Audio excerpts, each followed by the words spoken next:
Olá, nono ano do meu coração. Tudo bem? Olha só, hoje a aula do lado de fora. Vou comentar com vocês, então, os exercícios aqui da página 39 até a 42, que eu deixei marcado, correto? E vamos corrigir, tá?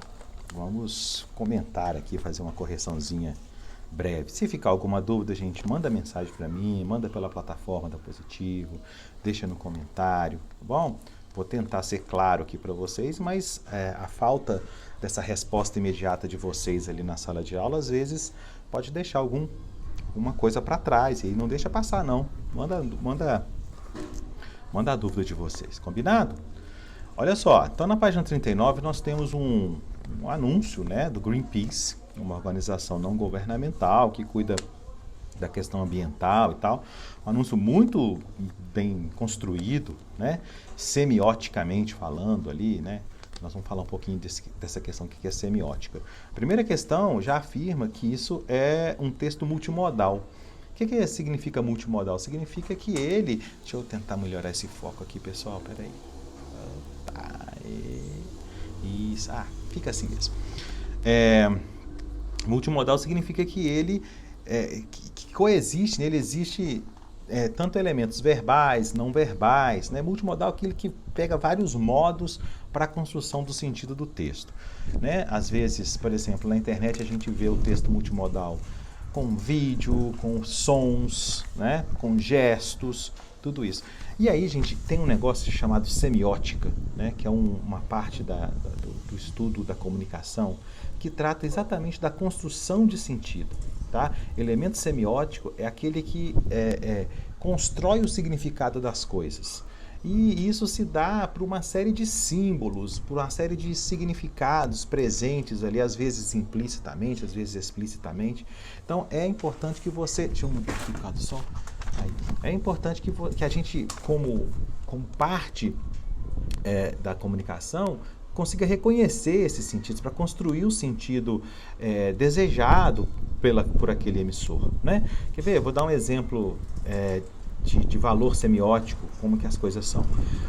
Imagine que você está assistindo o noticiário, e o noticiário ele vai contar para você que houve 2 manifestações na cidade, tá? Mas nesse momento a televisão fica muda, né? Fica lá no mudo, você não está escutando essas manifestações. Numa primeira imagem, aparecem os manifestantes empunhando a bandeira nacional, a maioria deles vestidos de amarelo, com a camisa da seleção brasileira, né? Essa é uma manifestação. Na outra, você vai ver predominância da cor vermelha, vai ver as bandeiras, essa cor predominando ali na manifestação, com bandeiras, etc. O que é a semiótica? Sem que você escute a notícia, você já sabe, mais ou menos, pelo seu conhecimento de mundo, né, o que cada manifestante está defendendo, qual que é a postura ideológica de cada uma daquelas manifestações, né? Aquela que está mais verde e amarela é aquela que está mais puxada para o vermelho. Isso é a semiótica, é a construção do significado, correto? Então, a gente socialmente vai construindo esses significados, tá bom? Basicamente é isso. Então, tem a ver com a simbologia das coisas, para construir esse significado. Vamos lá, número 29 pede para você analisar como se dão as relações multimodais entre os elementos visuais e verbais, ou seja, as imagens e as palavras, e marcar as afirmações corretas, né? A letra A diz assim: o título é perfeitamente compreensível sem a imagem. Nós não vamos marcar a letra A porque o sentido da palavra sinais e o porquê delas serem preocupantes só pode ser obtido se você analisar a imagem. Que sinais são esses? Imagine que o texto venha aqui assim, ó, puro, assim, os sinais são preocupantes. De que eu estou falando? Então, quando você vê a imagem da floresta, né, e desse desmatamento aqui, visto de cima, você entende que sinais são esses e o porquê deles serem preocupantes. Então, a letra A está errada. Na letra B, diz que para se entender quais são os sinais e por que são preocupantes, é necessário recorrer à imagem e ao corpo do texto, beleza? Então, se a A está equivocada justamente porque se considera a imagem, a letra B está correta. Na C, aí vem uma explicaçãozinha bem, né, literal do texto. Ó. A representação de uma grande área verde que é a floresta, vista de cima, e uma clareira, indicativo de desmatamento, e mais, o contorno dessa clareira, ela lembra uma motosserra, né? Um instrumento que revolucionou o desmatamento, né? Relaciona-se ao título. Então, sinais, o desmatamento e a motosserra, e preocupantes, dada a vasta extensão do desmatamento. Beleza? Se é correto. Letra D, a palavra sinais remete à imagem sugerida da motosserra, mas só é compreendida quando se considera o corpo do texto do anúncio, né? Então, a letra D também, ela está equivocada, como a letra A, né? Porque até a metade tudo bem, né? Remete à imagem sugerida da motosserra, mas só é compreendida quando se considera o corpo do texto do anúncio, aqui, esse textinho aqui, né? Não, se não tivesse esse textinho, você já entenderia que sinais são esses, tá bom? Então, letras B e C na questão 29. Na 30, há várias imagens reais que registram desmatamento, porém, utilizou-se uma imagem que sugere o desmatamento de determinada área da mata. Por que se fez essa escolha? Então, eles fizeram ali um jogo, como eu disse agora, semiótico. Quando eles fazem esse desmatamento numa forma de motosserra, está carregado de simbolismo ali, né? A motosserra desmata a floresta numa velocidade incrível.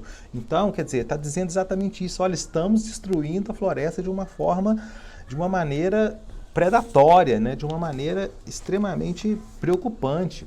Tá? Então, a escolha da motosserra tem essa simbologia, tá bom? Tem um sentido mais direto do que se fosse essa imagem que está aí à esquerda. Na letra B, fala sobre a figura de linguagem da metonímia. Tem a explicaçãozinha aqui, né? A metonímia é quando eu substituo um nome pelo outro, e entre eles já há uma relação lógica, já há uma relação de sentido, né? Quando eu substituo, por exemplo, a marca pelo produto, né? Ao invés de eu falar lâmina de barbear, eu falo gilete. Ah, comprei um gilete ontem. Isso é uma metonímia, eu troquei lâmina pela marca. Quando eu troco a causa pelo efeito, por exemplo, eu sou alérgico a cigarro. Não, ninguém é alérgico ao cigarro. Você é alérgico à fumaça do cigarro. Então, você troca a causa pelo efeito. Isso é metonímia, tá bom? Parte pelo todo, né? O Brasil votará para prefeito. Não é o Brasil que vai votar, são os brasileiros, os eleitores brasileiros. Então, você faz também uma relação metonímica aí quando você troca a parte pelo todo e assim por diante, tá bom? E aí a pergunta aqui da letra B é essa. Qual que é a relação entre os dois elementos? A relação entre motosserra e desmatamento, né? Exatamente porque há uma lógica entre eles. É através da motosserra que se faz o desmatamento, né? Não se desmata mais a floresta com machado, né? Não se desfaz da floresta mais agora com serrote. Agora é uma máquina, né, que corta aquela árvore com muito mais facilidade, com muito mais velocidade. Tá bom? O título do anúncio é formado por um período simples, ou seja, um enunciado construído em torno de um verbo, uma oração apenas e que tem sentido completo. Divida-o indicando o sujeito e o predicado. Então, o sujeito, quem é que são preocupantes? Os sinais. Predicado é o que sobra depois do sujeito, são preocupantes. Quais são os núcleos desses termos? O núcleo do sujeito é sempre o substantivo. Então, sinais. E o núcleo do predicado pode ser o verbo, se ele for um verbo significativo, ou o predicativo do sujeito, se tratar de um verbo de ligação, que é o caso. São ali é um verbo de ligação, preocupantes é o predicativo do sujeito. Vocês estão vendo que a vitamina D aqui vai ficar em dia, né? Tudo bem, segue o jogo.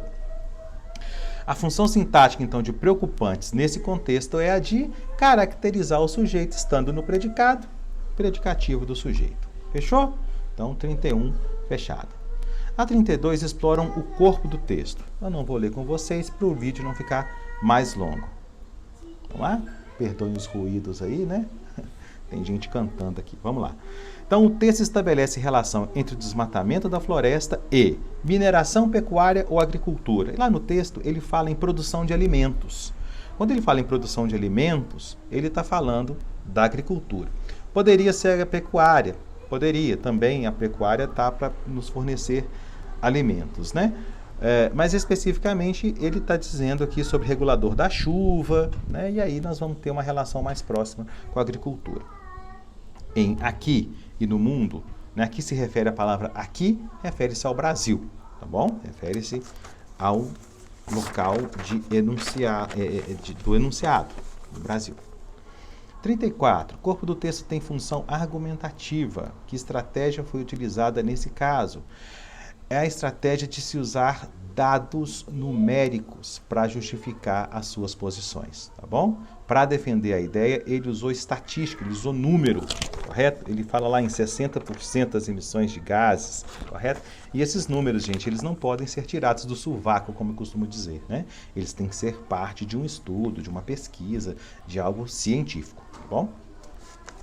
35. O slogan Desmatamento Zero, Futuro do Brasil está relacionado à ideia exposta em que parte do corpo do texto? Na seguinte parte, abre aspas, o Brasil tem terra suficiente para produzir mais e melhor sem novos desmatamentos. Tá? Então, é essa parte que ele se refere quando eu não preciso desmatar para ter campo para plantar.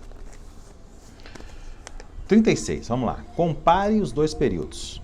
O desmatamento das florestas brasileiras é preocupante e é preocupante que as florestas brasileiras sejam desmatadas.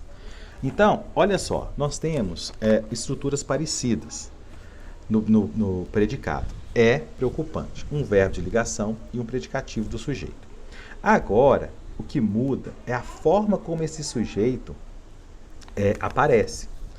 Né? Então, a função sintática dos trechos destacados é a mesma.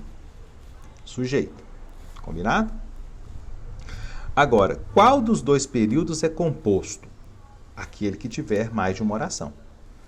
Então, o período é composto na número 2. Porque você tem, além do verbo ser, é preocupante, você tem também o outro verbo ser, que é o sejam desmatadas. Então, é o que tem duas orações. Combinado? Em seguida, ele faz uma revisãozinha para você. O que é período simples, período composto, o que é coordenação ou subordinação. Se tiver alguma dúvida, manda para mim, tá? Vamos lá. Letra C diz assim, especifique se o período composto indicado no item anterior é formado por coordenação ou subordinação. Coordenação.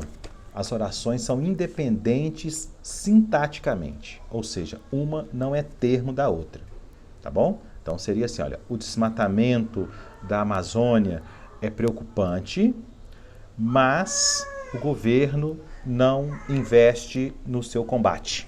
Por exemplo, eu teria duas orações, o desmatamento é preocupante, o governo não o combate. Ela já tem todos os seus termos, correto? Então, não tem, nós temos ali um período composto, que tem duas orações, mas elas não dependem uma da outra. Uma não é termo da outra, beleza? Agora, já na período composto por subordinação, a oração ou vai ser o sujeito, ou vai ser o objeto, ou vai ser o adjunto. Então, o que nós temos? Olha, em é preocupante, faltou sujeito, e o sujeito veio em forma de oração, que as florestas brasileiras sejam desmatadas. Isso é um período composto por subordinação. É a resposta da C, tá bom? Subordinação. Em qual caso a parte não destacada é a oração principal? Bom, só existe oração principal onde existe oração subordinada. Tá? No período simples, que só tem uma oração, essa oração não é chamada de principal, ela é chamada de oração absoluta. Beleza? Então, é na número 2. Se você tem uma subordinada, ela tem que estar subordinada a uma oração principal. Combinado?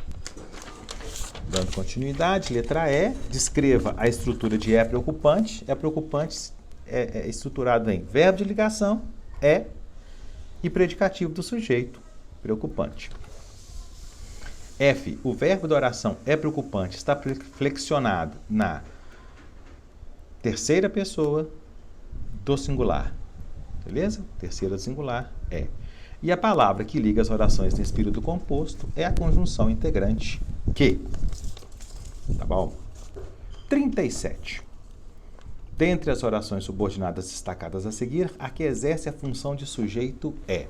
Pessoal, presta bastante atenção nisso. Como que eu vou saber que a oração subordinada é o sujeito? É quando a oração principal não tem o sujeito expresso lá. Correto? Então, uma fórmula que é muito comum de aparecer na oração principal, que tem a subordinada como seu sujeito, subordinada, substantiva, subjetiva, é o verbo de ligação e o predicativo. é preocupante, é necessário, é verdade, tá? Presta atenção que essa é uma fórmula que aparece assim na maioria das vezes. Onde apareceu na 37? Olha lá. Na letra C. É preciso. Aí você pergunta para esse verbo o que é preciso. O que você vai encontrar como resposta? A oração. Que cada um faça a sua parte em prol do meio ambiente. Este é o sujeito da oração. Beleza? Olha na letra A. Você sabia? Pergunta para o verbo saber. Quem é que sabia? Você. Sujeito. Então eu não preciso de sujeito em forma de oração porque eu já tenho sujeito na principal. Olha na letra B. O desmatamento ocorre. Quem é que ocorre? O desmatamento. Eu não preciso de sujeito, que a subordinada seja o sujeito, porque eu já tenho sujeito na principal. E mesma coisa na D. Os consumidores já deram um recado. Quem é que já deu o recado? Os consumidores. Então, por que a subordinada vai ser sujeito se eu já tenho sujeito na principal? Guarda isso. Para ser subordinada subjetiva, não há sujeito na principal, ainda que ela não seja sem sujeito, né? Então, você tem verbo de ligação e predicativo. A oração subordinada vai ser subjetiva, tá bom? Para terminar, 38, olha lá. Como oração subordinada substantiva ou subjetiva? Não assuste com esse nome. Oração porque tem verbo, subordinada porque exerce função na principal, substantiva porque essa função teria um núcleo substantivo e subjetiva porque é o sujeito. Volta lá naquela aulinha que eu dei para vocês e tem lá essa explicaçãozinha. Funciona como sujeito da oração principal. Evidentemente, não pode haver esse termo na oração principal. Titi acabou de falar. Assinale a alternativa em que a oração destacada é subordinada substantiva subjetiva. Então, o que nós temos? Qual que é o raciocínio aqui? Eu vou procurar qual oração que já tem um sujeito. Essa eu não vou marcar, correto? Por exemplo, vou começar de trás para frente, vocês já imaginam por quê. Naquele momento, ele soube que a campanha seria um sucesso. Quem soube? Ele, sujeito. O importante é, olha lá, artigo, substantivo, verbo de ligação, já tem o sujeito, é o importante. Espero que a nova campanha dê resultados. Quem é que espera? Eu, io, sujeito, eu espero. Agora na A, olha, pergunta para o verbo estar. O que é que está previsto para amanhã?